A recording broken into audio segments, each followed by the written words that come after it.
আসসালামু আলাইকুম, welcome to my cooking channel Shahrin's cooking আর্টিস্টে। আজকে খুবই মজাদার একটি রেসিপি নিয়ে আপনাদের মাঝে চলে এলাম। দেখতে যেমন সুন্দর, খেতে তেমন সুস্বাদু। তাহলে চলুন ফুল রেসিপিতে চলে যাই। এখানে আমি নিয়ে নিয়েছি 1.5 কাপ সাবু। এটাকে আমি ভালো করে ধুয়ে পরিষ্কার করে 30 মিনিটের মতো ভিজিয়ে রেখে দিয়েছি।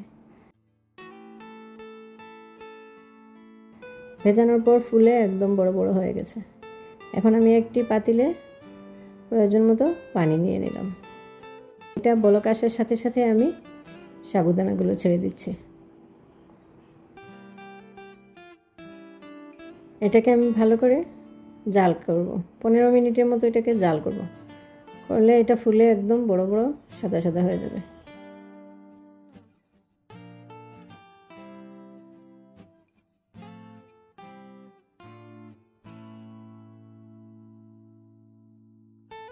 আমি এটাকে ছেঁকে ভালো করে ঠান্ডা পানিতে ধুয়ে নিচ্ছি। ঠান্ডা পানিতে না ধুয়ে রাখলে এটা আঠালো আঠালো হয়ে যাবে।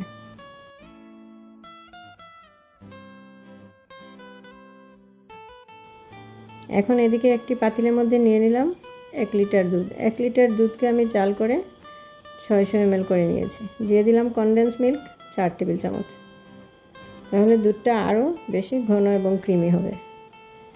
এটাকে আমি আরও কিছু সময় জাল করব, যদিও দুধটা আমার আগে থেকে জাল করা ছিল।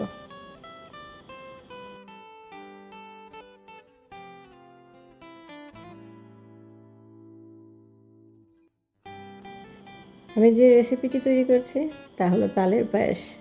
এখন তালের সিজন, আপনারা অবশ্যই এটা ট্রাই করবেন। এখানে আমি নিয়ে নিলাম 1.5 কাপ তালের কাত। এই তালের রসটা আমার আগে থেকে জাল করে ঘন করা ছিল।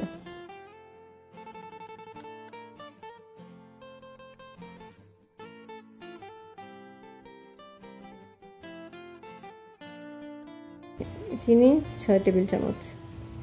আপনারা চাইলে কম বেশি করতে পারেন। এটা না গলা পর্যন্ত আমি এটাকে নাড়তে থাকবো।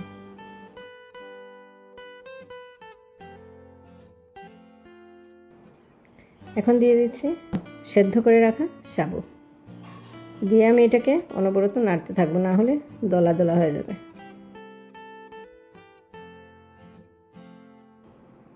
আপনারা তালের রসটা সব শেষে মেশাবেন। সাবুদানা দেওয়ার পরে দুধটা জাল হওয়ার পরে যখন একটু একটু ঠান্ডা ঠান্ডা হবে তখন তালের রসটা মিশিয়ে দেবেন। দিয়ে দিলাম 1/3 কাপ কুড়ানো নারিকেল।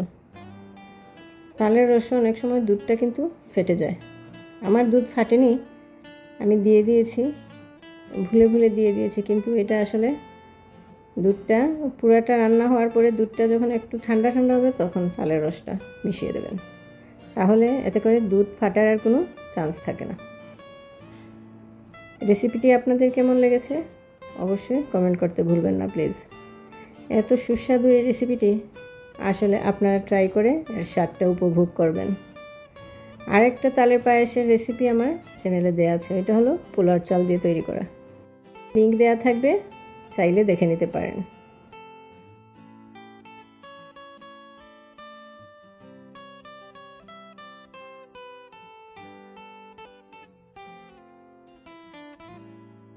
পায়েসটা হয়ে গেছে, আমি এখন একটা সার্ভিং ডিশে সার্ভ করে নিচ্ছি।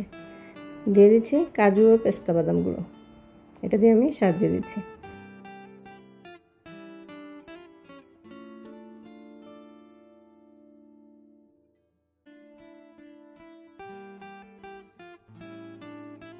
হালকা কিছু গোলাপের পাপড়ি দিয়ে দিচ্ছি উপরে, দেখতে খুবই সুন্দর লাগছে।